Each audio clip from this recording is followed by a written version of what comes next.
think right now where we're at is people like all we hear is that AI will replace your work, but it really hasn't come to fruition, and it really people are getting scared too early, I think. And it's not being prepared type of scared. It is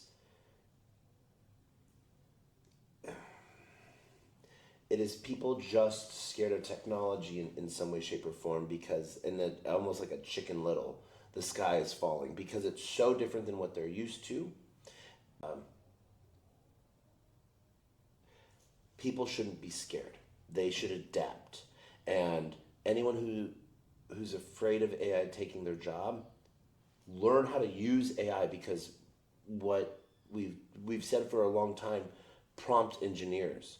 But what else have people seen agents do that would require, the idea is to just increase work output from an individual, not replace them, but increase their output. Yeah. And these are tools.